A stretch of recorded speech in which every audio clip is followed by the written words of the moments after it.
somebody joins anyway.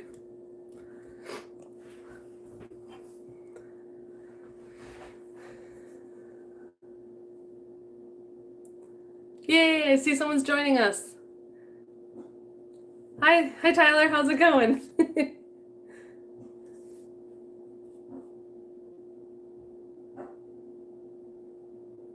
Wait like one more minute to see if anybody else joins. How are things going for you? Oh, good. Yeah, it's good. I just thought I'd do an impromptu call because I had a great time at a craft fair I just went to, and I thought I'd share it with everyone. Not super garden related, but a little bit, you know.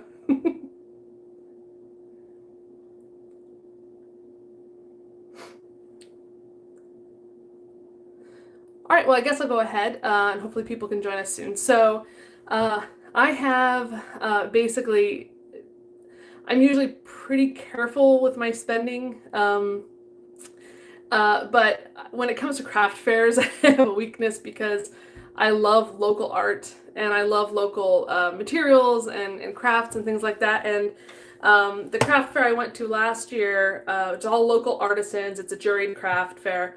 It was, there were some really great things I got. I'll grab it real quick. It needs to be treated, but I got this hand-carved spoon there 2 years ago, and from some artists, and I really liked it. And so I went again this year, hoping they would be there, and they were. And so I watched these videos with people eating with wooden spoons, not just cooking with them, and I'm always like, oh man, I want some wooden spoons. So I went and bought some wooden spoons and some other things that I had a real good time looking over their stuff. All right, so I'm gonna start off with actually not a spoon, but it's a fork. Isn't that gorgeous? That they carved, and the tines are I like how it gets like deep in the middle there, and then it's pretty sharp on the end actually. Yeah, it's really, really beautiful. And he said like that this is the heart of the tree, and then this is the outside. So this is like the part that's the core that's like no longer growing, and this is the part that's growing. So it's like, I think he said oak or maple, I can't remember. Yeah, it's really cool. And then, so for eating spoons, I got they seem kind of, I don't know, maybe silly, but I really love them. So this is one of the spoons I got, and they had a bowl there of like beans so you could see what it'd be like to scoop them. Oh yeah, you could totally use this to toss a salad with. In fact, you could probably use, like both the spoon that I have or one of those things to get it. And then this you can see up close. You can see sort of the hand, the marks of the carvings on it, in fact. Really, really beautiful piece. And I got a couple other spoons too. I got this one, which, so when I visited Hong Kong some years ago, I would see that they would like eat with chopsticks, like a soup bowl. They would use chopsticks to get the noodles, and then they'd have a spoon underneath that would catch the broth, and they'd kind of let the noodles sit in. And so this is like perfect for that. You have your like, I don't have noodles on hand, but like you get your chopsticks, and you're eating, and then you just hold this under to catch the broth, and then you can sip the broth afterwards. And it's actually quite like, I eat with both hands, but it's kind of the perfect size for hands. And then I got 2 spoons that'll be probably more common wear. So welcome, who's joined us? I see we have 3 people on now. Oh, 4. Awesome. So just real quick for everyone who's joining. So I went to a local craft fair where it's juried and it's all local artists. I had bought, sorry, Tyler, you're going to hear some of this again, but I had bought this spoon like 2 years ago, and I've been thinking, oh, if they have this fair again, it wasn't held, the craft fair wasn't held last year because of the pandemic, and I wanted more of the stuff from these guys who made that spoon. And so, yeah, these are 2 more I got. And they're really, I think the color is really, really beautiful on them. You can see. It's like a light wood color. So I'm really looking forward to doing these. And then, of course, I didn't just buy that, but that was the main reason I went. And this does have to do with gardening. There's a local guy who makes like prints and cards and things. And I get his calendar every year. And I'll put, afterwards in the show notes, I'll put a link to this. But he does this calendar where it's always about these rabbits. The produce was never safe. And every year he does a different theme. So this year is a Viking theme where you can like see the Viking ship there. And the rabbits are trying to steal his produce and his food all the time. And every year is different. Like you can see the seagulls there. They're trying to get it down to the ship. So yeah, I really love his art and his sense of humor. I didn't realize he was a gardener till today, because when I went in 2019, I wasn't a gardener yet. I mean, I liked the idea of rabbits, but I didn't quite get it. So this year I was really excited to talk about gardening with him. And he says he has a problem with groundhogs eating his sugar snap peas too, which we commiserated on that. But he also made this card that I loved so much. It says making a list. I don't know if it's backwards on for you or not, but it says making a list, and it shows a little squirrel in there with all its nuts, and it's getting more seeds.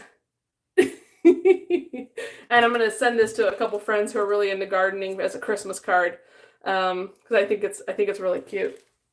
And I got a couple of those, and then I also got this one here that I love the outdoors and having ecosystems and all of that. And so this is a fun little free gift wrapping, it says. I don't know if it has the words flipped or not. I think it might. Let's see. Nope. That just does that. Okay. Yeah, so I have a friend who's really into spiders, so I'll probably send this to her. Or I might just keep it because I think it's so cute.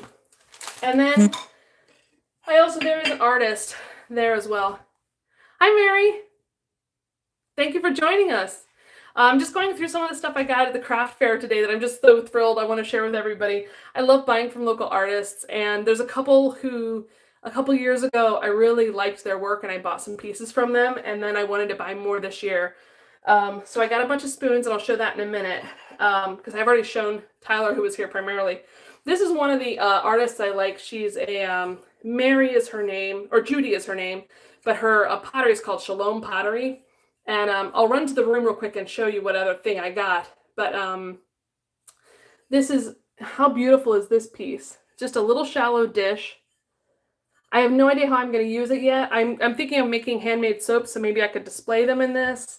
Or, I don't know, what do you guys think? What would be a good, how would you recommend using this? It'd be neat if I made like spring rolls. You could roll them up, lay them on here for display when you go to eat, to pick them up easy. I don't know, it's just a really nice. And like her signature in the back has this flower on it too, which is really cool. I think that's really, really neat. So, and then for years, I have wanted to have a really nice wooden cutting board. I've bought some wooden cutting boards, but like I haven't taken good care of them. And so I've never bought a really expensive one. And there was a local artist there, an African-American business, which I want to support local businesses, but especially minority businesses if I can. And they had, look at this gorgeous wooden cutting board. It's just stunning, with this red sort of stripe in the middle, the other colors. Yeah, so they suggested it, and I thought it was a good idea to do. And I realized I don't have my special mic plugged in. The sound is probably not very good. Let me fix the microphone. Sorry, 1 second. I had weird sounds for a second here. Okay, that's probably better. Can you hear me better now? Okay, so so here's the cutting board, and sorry about the microphone. I was so excited I totally forgot to do that. What they suggested is cutting on one side and then saving the other side for display. So I thought, oh yeah, that's a good idea. You can keep one side pristine for if you want to hang it up or have it facing where people can see it when you have guests, but then have the side that's like all nicked up from from cutting.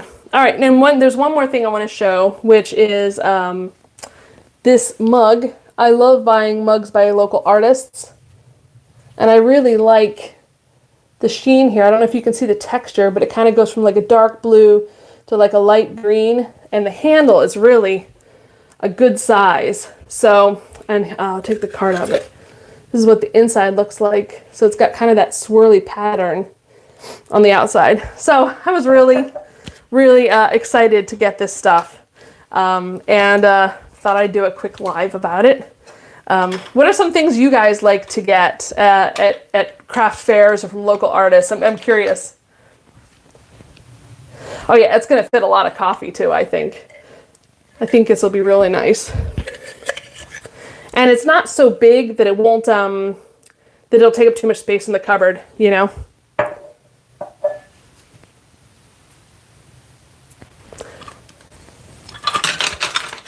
So here's the spoons all together that I got. Yes.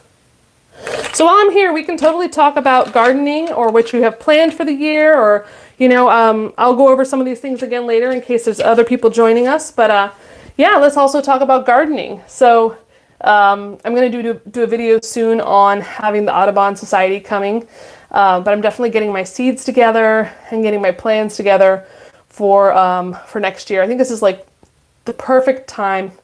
Tyler, your only hobby is gardening. Yeah, that's a fair point. It takes up plenty of space and time.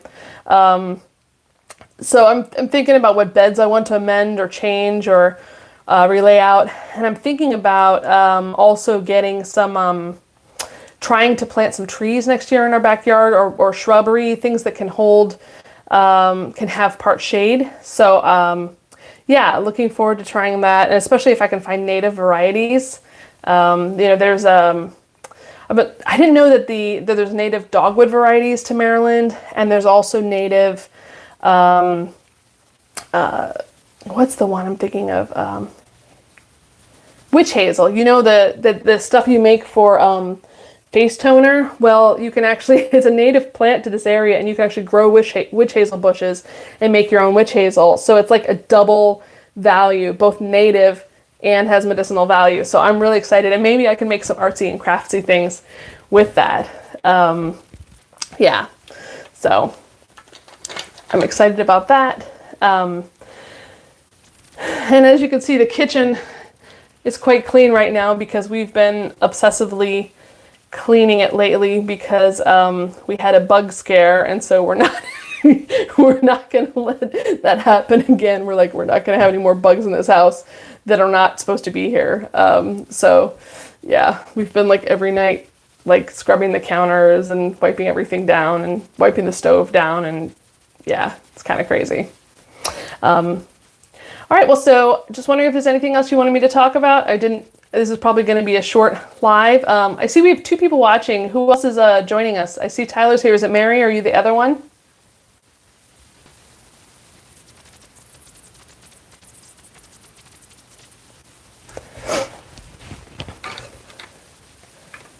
Oh, bee balm is a really great plant to grow, and it really does attract the pollinators. I think it also has some local medicinal value, so it can be really really great to for both, you know, helping your garden have a lot of variety, to attract the pollinators as well.